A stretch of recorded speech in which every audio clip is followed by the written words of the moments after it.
Hey guys, welcome to the Luis Delgado show. Today we have Ian Fernando here, live from Medellin. It has been a while since I've last had a guest on the show. It's been about, I don't even know, maybe a year or two. Jesus. But yeah, That no, happened? because I've been working on this other podcast with my co-host. But Ian here is CEO of Ian Internet Media. He's been in digital marketing space, media buyer, affiliate marketer for the past 15 years.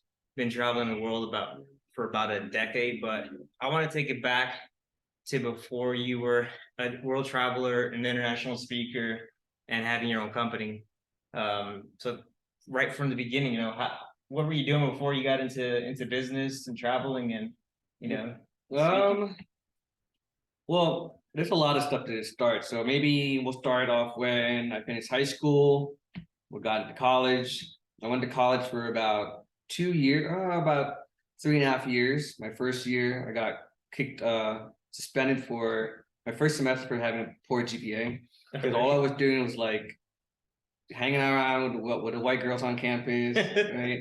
And just it's because I live in a very Asian household, and I was away from my parents, and I was like, oh my god, I have freedom, right? So I just did whatever I wanted and didn't really care about my grades.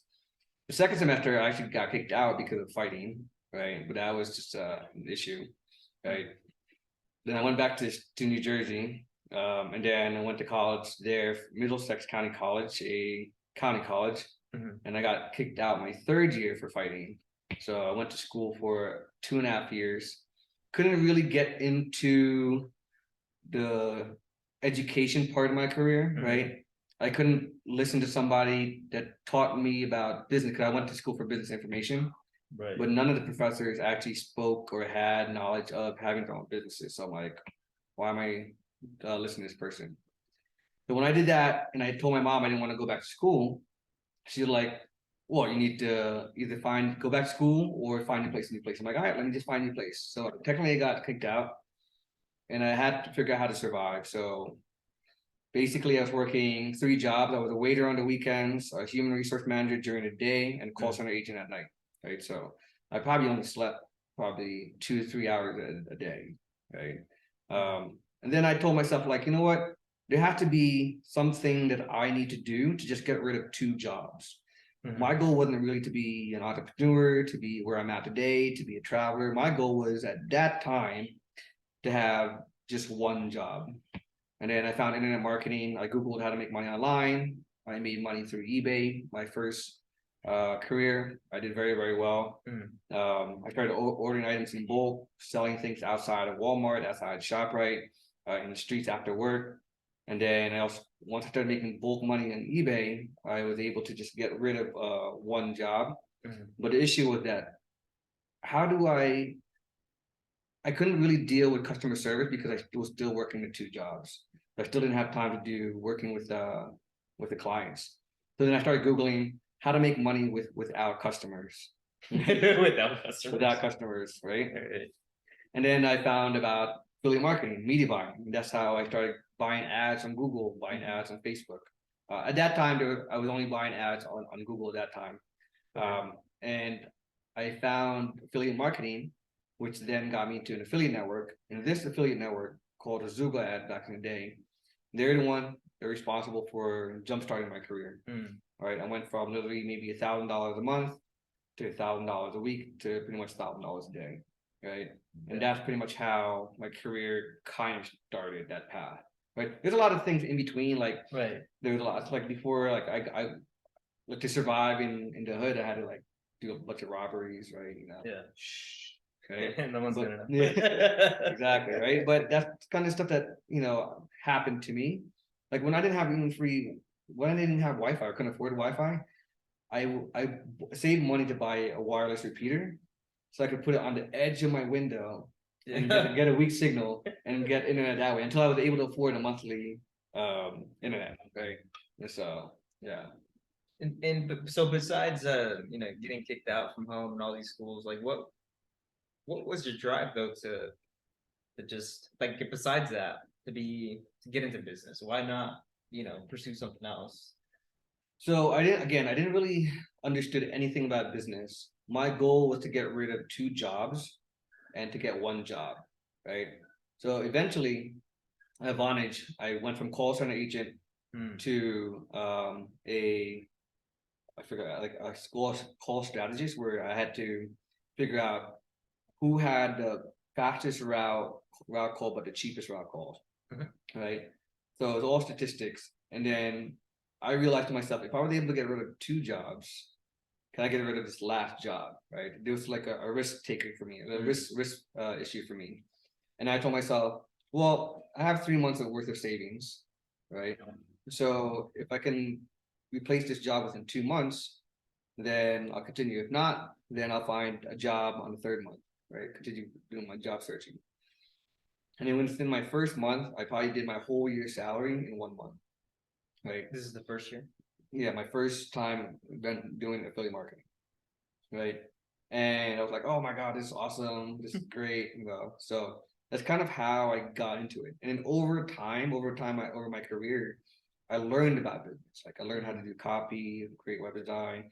I learned how to do more of the finance stuff, the analytics, hiring, right? Because eventually there's a lot of checkpoints in my life where I went from making $1,000 a month to 5 figures a month to 6 figures, 7 to 8 figures a month, right? So it's all throughout that time I was always learning. So I never really wanted to get into business.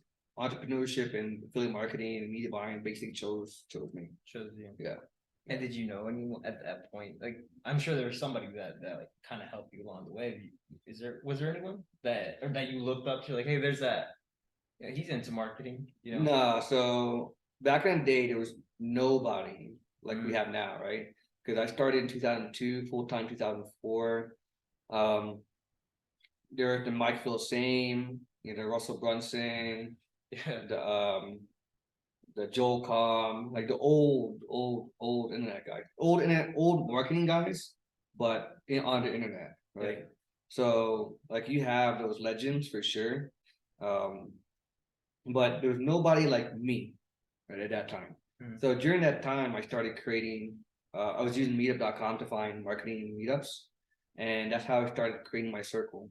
Right, I started creating like, oh, I want to meet people that do media buying on Google, Facebook, Plenty of Fish, and then I just post out there in public, and eventually, people in New Jersey that wanted to learn marketing or were into marketing or were just starting to marketing just joined my little meetup. That's kind of who I learned from. But most of the time, 90% of the time, I learned through mistakes, failure. And that's the best way to learn. I mean, that's how I learned. So Failure. yeah. So you were in New Jersey for a while and just building this business and this community, right? Yeah. Then at what point did you decide to move, or how did you start? It sounds like you were probably one of the first that started like working from home, or like and traveling. That term didn't exist then, but you No, I don't think it ever existed back in the day, right? I don't even think even remote work even existed back in the day, right? So, I mean, this is 2004, 2005, 2006, where the internet was basically, let's see, how old? 5, 6, 7 years old back then, right? Yeah. So everybody's still figuring it all out. It's like AI today. Yeah, exactly, exactly. Huh? What inspired you to move overseas or to start traveling? Is it when you reached a certain level of a success that was it just out of boredom or out of like to meet new people? So I think it's a little bit of mix out of boredom and that I got tired. I needed to reset in my life, right? So I had a company in New Jersey or in Hoboken this time. We were doing amazing numbers, right? Um, and one of the issues that I've hated was that when I was basically C level, which you technically just fall into the role of C level, it takes you away from what you were doing, what you enjoyed. Me was looking at stats, looking at creatives, doing the ad, trying to trick people into buying, right? That's what I enjoyed. But then when I started having employees, I had to think about human resources, I had to talk about people payroll, I think about health benefits, their investment, their 401. Yeah. I have to open banking, I have to open up more LLCs, I have to make sure there's no drama, who's having sex with who. Like these are the issues that having a company sucked and I hated it. And I got kind of burnt out. And 2 days before my birthday, and before this time, I was traveling on and off, right? But not full time. So I walked in the office and I basically told everybody, like, hey, the company's closing. Take whatever you want in this office, right? Because it's shutting down, right? Just like that. Yeah, just like that. And then that Friday was my birthday. I celebrated my birthday with my closest friends, my business partners, and some employees. And that Saturday or Sunday, one of those, I just flew to the Philippines, and I took a year and a half off. So that's how my full-time traveling kind of started. But I've been traveling on and off. Like when I made my first, couple $1,000s, I went to Morocco. That's my first country, right? To celebrate. So, yeah, just solo, right? But I was a cocky motherfucker back in the day, so that was a bad idea. He said you were cocky? Okay. Yeah. All right. Well, I guess that's two questions. What changed that? Cockiness? And then how come the Philippines? So my cockiness, when you grew up in the hood and you don't have everything, you want everything, right? So for me is like I was a kid that when I would save my checks to buy the new Jordans, right? So when I had, a couple $100K here, I would buy a watch. Right? If I had another couple grand here, I would buy a new car. I flew private. There are times where me and my business partner, we were like, oh, we want real Italian pizza. We just took a private jet to Italy for a night, right? Oh, we want to go clubbing in 11 tonight. We just took a jet to 11 for the night and flew back the next day, right? And I was also so cocky that if I walked in a club and the tables were full, I would talk to the manager and be like, hey, how much for this table? It's like, oh, somebody already had it. Well, I'm asking how much for this table? How much can I add more? Like, oh, if you want to take it, it'll be another 5K. I'm not gonna get done. The manager would come in, take those people out, and I would have my table. Right? That's how cocky I was. Like, there's instances of me talking to the bouncer, like, motherfucker, I've been waiting in line. Like, let me in, right? Do you know who the fuck I am? I make your salary. I just made you salary. Move, let me in, right? That's how, like that. Yeah, that's how bad I was. Look at your Rolex. Yeah, that was bad. I was bad. Right. Oh man. And then the cockiness stopped because I went into depression twice, right? And my first depression was when I bought a house, because everybody in the industry at this time were young people, and everybody was buying houses. So I'm like, I can buy a house too. Like I can flex my money too, right? So I bought a house, and then probably like a year into it, I was losing like 7K a day, right? And I was like, oh man, what's going on? And then I was asking myself, did I get in this industry by mistake? Was it by luck? Do I actually have skill? So I started questioning myself about these things. Like, did I just get into the right moment during the internet to make easy money? Right? Because at that time, you threw up an ad, you made money. That's how easy it was. Like literally, like I was doing ringtones, Turning one. These are literally printing money. You can just throw money at the wall, and for some reason, it just turned to gold. Right? Instead of turning to shit. Right? So it was easy to make money back in the day. Nowadays, it's still easy to make money, but you have to be more and more strategic, right? And this is where my first depression, I realized, okay, I need to just focus on what I know, what this marketing taught me, and see if I can expand out, right? And this is the reason why I have like these tattoos on here, love life, right? Just so it reminds me all the time. And my second depression was when I got another house. You got another one? Yeah. In South Jersey. And then I was at that time I was trying to make a software company. And then I was struggling to do so. And I went to my parents like, oh man, I don't think I'll be able to pay rent or my mortgage. Right. And my mom's like, well, you can't come here because you shouldn't be moving backwards. I'm like, fuck, that makes so much sense. But damn, I hate you for not allowing me back in the house. Right. Right? Your mom said that? Yeah, most moms, I feel like, would say, right? Yeah, come on, honey, I miss you. Kiss, hugs. Yeah. I'm like, no, you're moving backwards. Like, you're fucking up. And I'm like, damn, she's right. Right? So within 3 months, I was able to repay the mortgage, and I worked a deal with the bank. And then it all worked out. So we just need that little harsh push sometimes. Right? So would you say that what made your cockiness go away is like almost this moment of having it all and losing it all overnight? Yeah. That you realize how like It's not even that. I think it's like I realize that, dude, I treat people like shit. Right.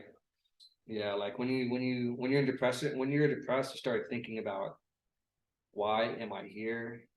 Am I worth it? Do I have skills? Am I good at what I do? What led me to this? Right. So you start asking all these weird questions, and then I found out it's just my attitude, right? And then once I started becoming more humble, like things just slowly built up, right? would you say? I mean, I see that a lot with people, especially like people that knew money, right? Yeah, They didn't grow up with money, didn't have money, had to work hard for it. A lot of times they want to spend it, on materialistic things, cars, houses, and then at some point, hopefully, most people probably realize that that's not where I agree. that's not where most of your happiness comes from. It's maybe it adds to it, but it's not everything.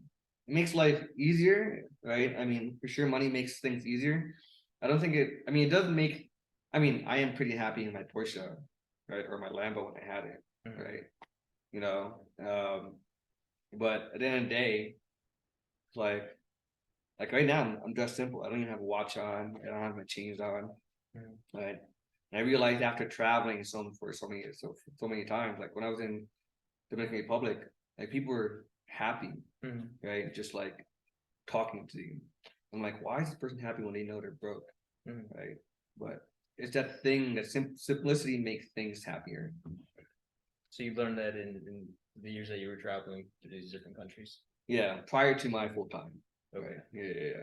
Like it definitely hit me more. Like when I when I walked into the office and told everybody we're closing down, and I took a year off, it definitely hit me more because, like in the Philippines, I would play basketball with my cousin, and I would have Jordans on, right, and he would play in flip flops, and his friends would play with no flip flops.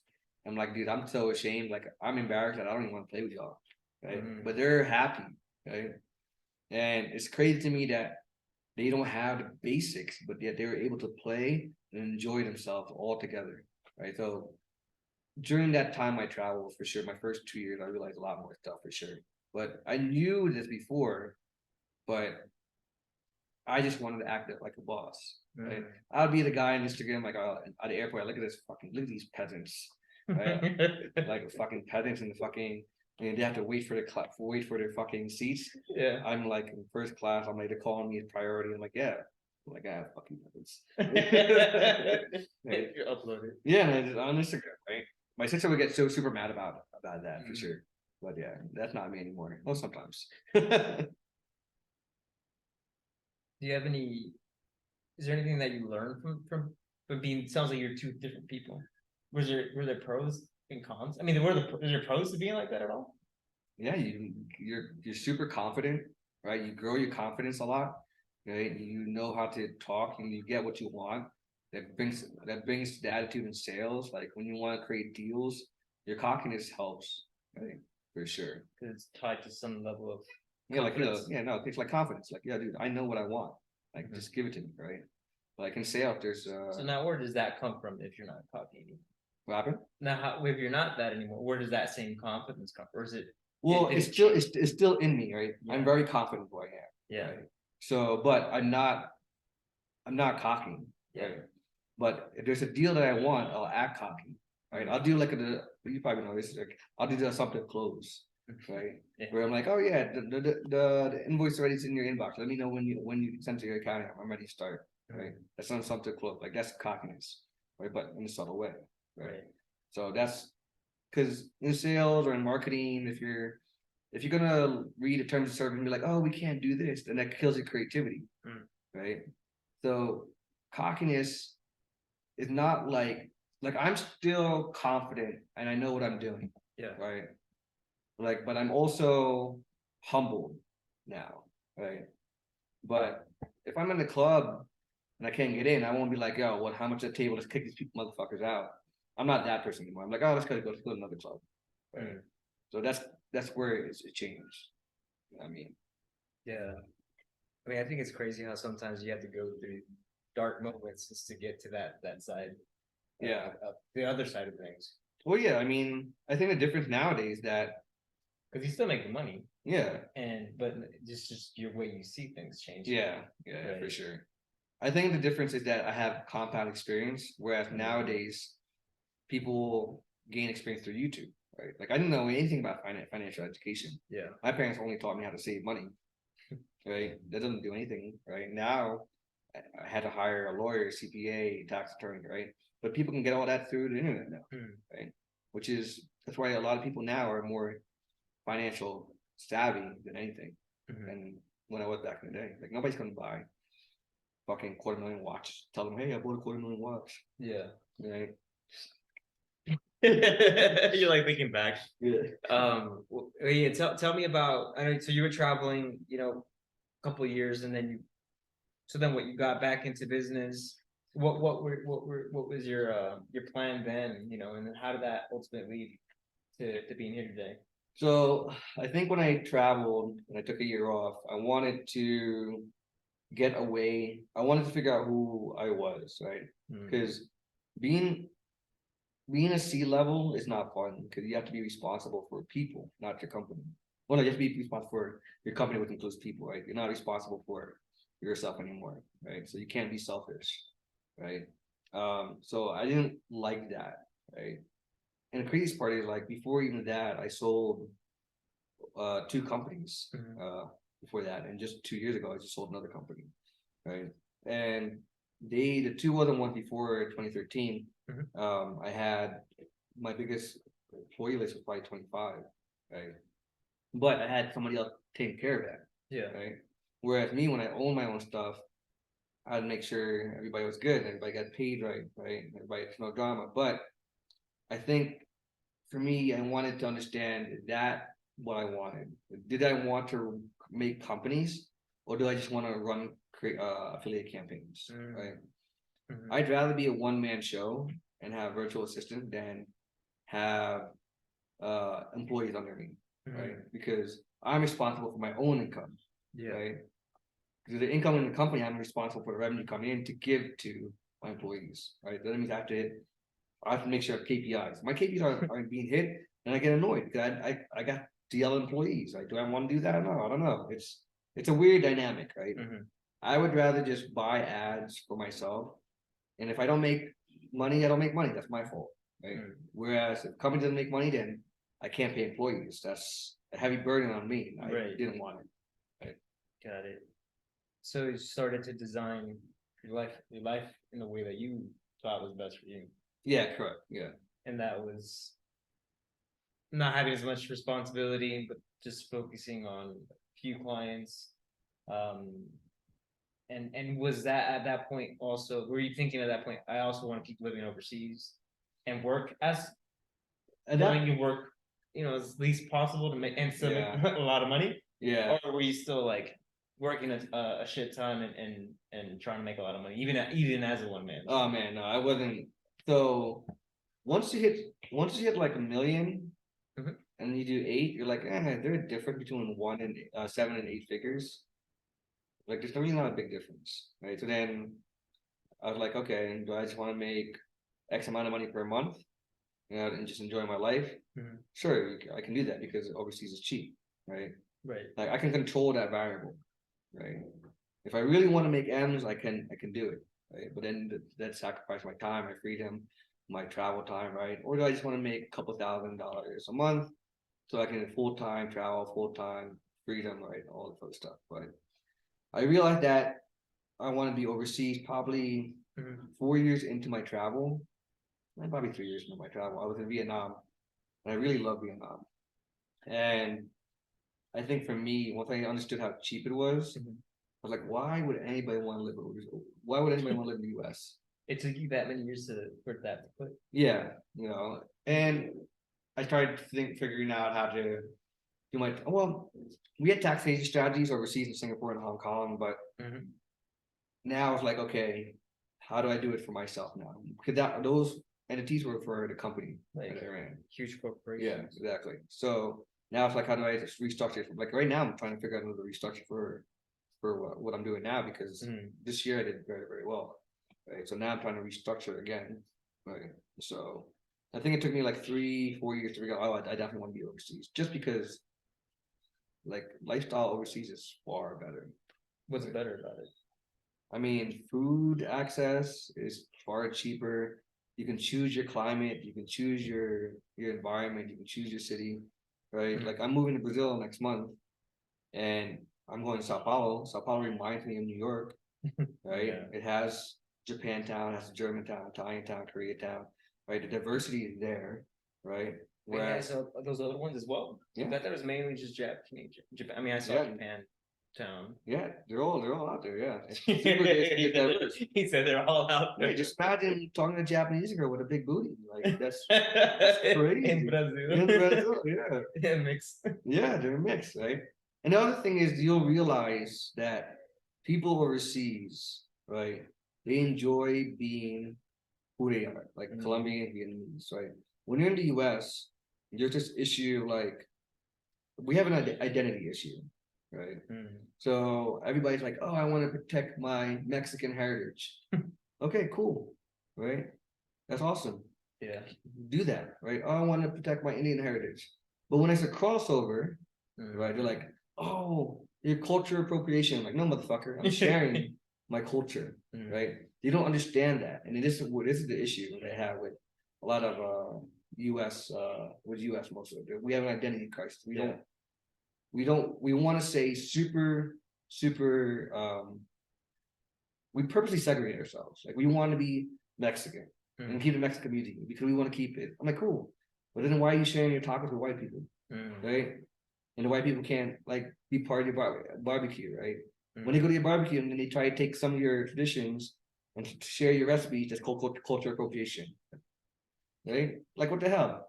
Yeah. Right? That's why it's called a melting pot, right? But for some reason we don't want to get into the pot. We still want to be segmented before getting into the pot. Like oil and water. Yeah, exactly. Yeah. Yeah, no, for sure, man. I think that's I'm Mexican, Salvadoran, and American. So I feel like I'm split in different ways. But I think in the US it's just I don't know, I want to say it's kind of been designed that way, but historically we've been segregated. So I think it's just kind of correct. Played to today. It's changing now a bit, but no, back in the day when I grew up, everybody was all about each other. Yeah. Like in the hood, like everybody was all about, oh yeah, let's do that. Bring your Jewish friends here, And now we get offended because people make a simple joke or, they talk about whatever, right? But it's just a macro version of your culture. So why can't I talk about it? Yeah. Right? That's just an issue with. I think I remember. I think you mentioned the word sensitive.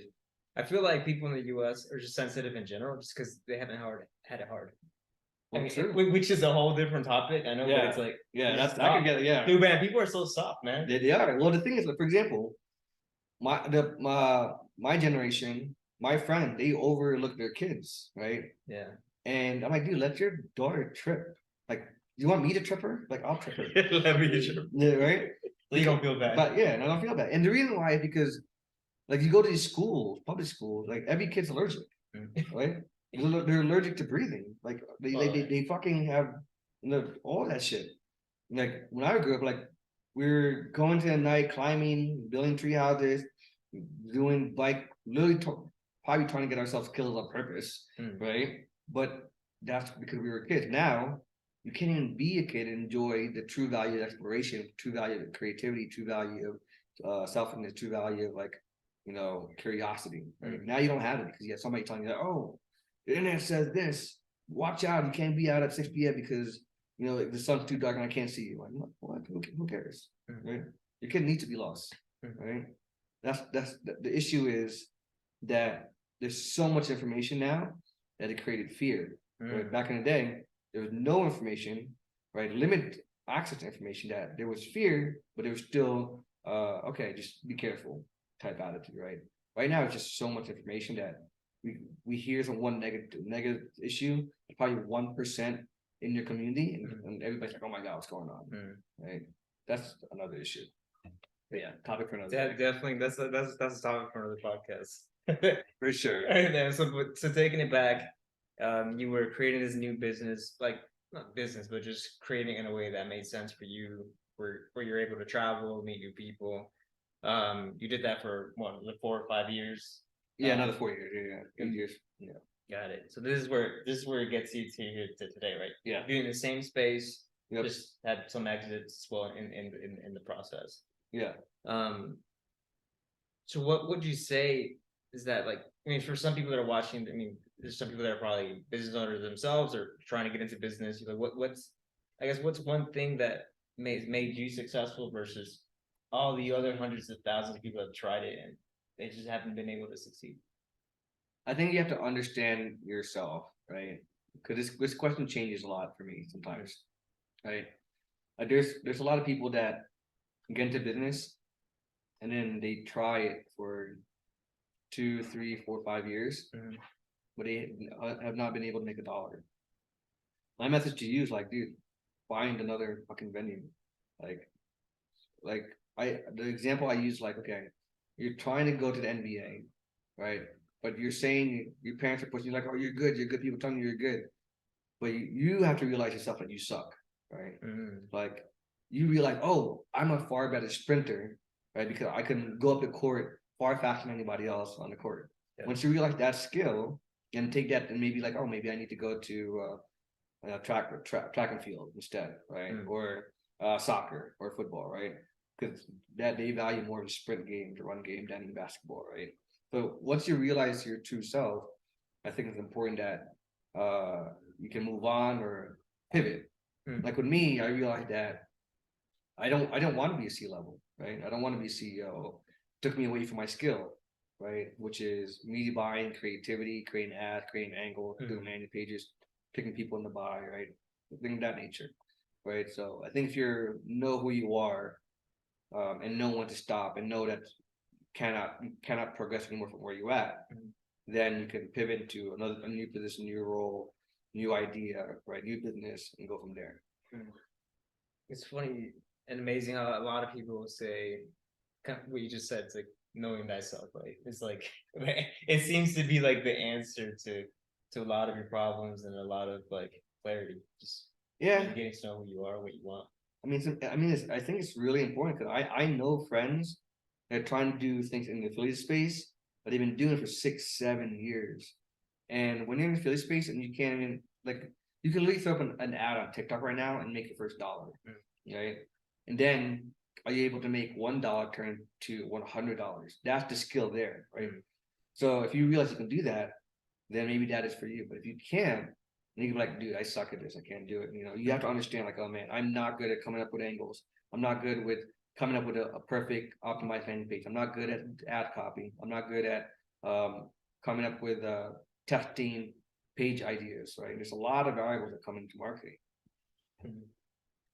But definitely, man, it's and that's just like the affiliate, right? I mean, then there's Google ads, there's TikTok ads, Facebook ads, you have Snapchat, you have Pinterest ads. Like you can advertise on Quora, advertise on Twitter, right? There's so many places to advertise. You have OTT now, YouTube Shorts. Like I've advertised, you can advertise on Reddit. Right? There's so many places to advertise. There's Taboola, there's Outbrain, there's Native. Man, I'm sure there's going to be a way to advertise in the VR and the virtual reality as well. Oh yeah, I'm pretty sure they already have something like that out there. It has ads for that already? I'm pretty sure. I want to see that. Man. Yeah, I'm pretty sure they have something out there already for that. That'd be insane. Yeah, but it's coming, I'm sure. Of course. I guess what practical advice do you have for someone that I guess you already kind of answered that. Let me think of another question. I scratched that one. So we're here today. So now where are you trying to go now? Like so that's interesting. Because you've been successful, for the past 15 years, had some custom exits, and designed a whole new business model where you're the one in charge and you're only responsible for yourself. Yeah. But now what? Like, I don't know. Like, what do you do? Like, at this point, like, money is just like, it's nice, but like you said, you don't necessarily want. It's not gonna make you more happier. Yeah. Well, everybody tells me I should get a family. I'm like, nah, I don't know about all that. Yeah. I don't know. So I started consulting 2 years ago during COVID, hoping to get ideas from CEOs, right? I still haven't found the perfect idea, but this one company I consult for invited me to be almost like a VP of their agency, Mhm. right? And I took this position because maybe I need to get back into a work environment with teams. Mhm. Right? Working solo is awesome, right? But I'm a very extrovert person, so for me, like I need to talk to people. Right? So being put in this new position where I'm in now managing people in the direction I want to go instead of trying to manage the creative team, the ads team, everything. Now I have directors, team leads, and then employee, and then like obviously the bare bone employees, right? I don't know if that's good to say. Mhm. Right. So, but now I'm in this position where maybe it will help me explore the management lifestyle a little bit, right? In a proper way, where I have proper structure. Because before being a CEO, we didn't really have a director, right? So everybody technically reported to me and my other two business partners at that time, Mhm. right? So it got too much compounded. And that was back in the day where, just running a company was first time, and boom, boom, boom, boom. Mhm. It was just like, oh, I don't think we need a director. Why do we need a director, right? It's just cost money, right? But now I'm in a proper company where I can drive vision and drive results because I have structure, Mhm. right? So I don't know where version 3 of me might be going, right? But hopefully, this new position that I'm in now will bring me to a point of, probably good happiness, challenges, proper challenges that I need. Like, 'cause what happens is you get bored. Like I get bored of working. Like I get bored of making money, right? That's like a good problem, right? Yeah, so like, dude, like I can throw up an ad and make money, Mhm. right? It's just easy for me. Mhm. So now I just need a challenge. Hopefully, with A4D, this new network I'm working with, um, it allows me to have proper challenges, team vibes, drive my vision, drive structure, drive revenue in a way that I probably haven't done properly before, Mhm. right? Because I probably did it inaccurately back Yeah. in the day. Just now have more proper structure. So we'll see where that goes. But obviously, I don't know where the end goal is. I tend not to think too far ahead of time. Mhm. I'm more of a present person type person. So yeah, Gotcha. And that sounds like you're gonna start doing that from Brazil for until yeah, I guess you're, yeah, you're gonna decide how long you stay out there for while you're figuring this part out. You're like, exactly.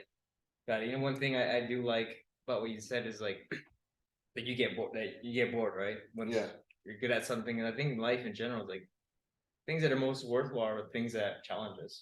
If you don't have a challenge or some sort of struggle, healthy struggle, then or even bad struggle, it's almost like you need to struggle in life no, you need for to it to be struggle. for you to value it, for it to be good once you do achieve certain things, right? Yeah, But it's also at the same time being aware that once you reach those goals, like it's a temporary feeling, right? It's not going to maintain there forever, right? yeah, You're correct. always going to grow and to be more different or more challenges. Well, yeah, and that's why like kids nowadays should like go to the hood and get beat up on purpose. Right? Yeah, like they're like, oh, I know how this feels. Okay, let me not do this. You know what I mean? Right. So this is an action because nowadays, when people fail in marketing or in their business, they think it's somebody else's fault. It's the program's fault. It's Facebook's fault. But it's like they don't understand. Like, maybe you don't have the skill, right? Maybe you just suck at it, or maybe you're not looking at a problem the right way, or maybe you need to approach it in the wrong way, right? Like there's a lot of thought process when you have a business, right? Gotcha. All right. Well, look, I'm gonna before we wrap up and ask you like I think two more questions. They're gonna be pretty random. Um, best place you've been to, well, like that you felt like I guess Man, I really inspired. I really love Vietnam. Like, Mhm. Vietnam is a perfect combination of if I wanted to categorize middle class, Vietnam would be middle class. I don't believe in rich. I don't believe in middle class. I always believe there's rich and poor, black and white, ones and zeros, right? But Vietnam has a perfect median of like just upcoming structurally developed, good food, people are nice, right? And it's just an amazing vibe there, right? For me. So I think Vietnam is an amazing spot for me. I thought I was gonna actually live there. Man, I mean, I've always wanted to go to Vietnam. Been to Asia, but not Vietnam. I No. think that's gonna, if you're going out there next year, let me know, man. All right. It'd be cool to visit. But for the last question, is, out of all the things have you done up to today, like what would you say that you're most proud of? I think my most proud moment is when people ask me to do something that I didn't think I would be good at, right? And by that, I mean, like, for example, when I get clients, I don't go out to get clients. Like, people refer them to me. My first speaking gig, I thought I didn't know. I was a beginner in marketing. Somebody thought that, oh, you actually know what you're talking about. I want you to speak, right? I think that chain of events where people will see value in me by just me giving value, I think is important, because I'll add on to that because my speaking engagement it was very, very random. Like, I never saw myself as a speaker. Right? I was probably my second year full time in the affiliate industry, and Sean Collins from Affiliate Summit asked me to speak at the Boston event, and I was like, sure. And I'm prepping my cards, and I'm like, dude, I never saw myself as a speaker, but over time it compounded, and I knew what I was talking about. That I became speakers internationally, and I just came back from California speaking at a private mastermind event, right? And yeah, I think when people see value, they want to take advantage of the value, and they want to use it, right, to provide value elsewhere, right, with clients. Again, I don't have to go seek out clients, right? Just clients seek out to me, and they're paying 5 to 6 figures a month for me, right? So yeah. Awesome. Ian, where can people find you?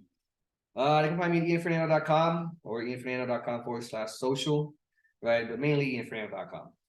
Got it. Well, man, it was great to have you on the show today, man. Thank you, brother.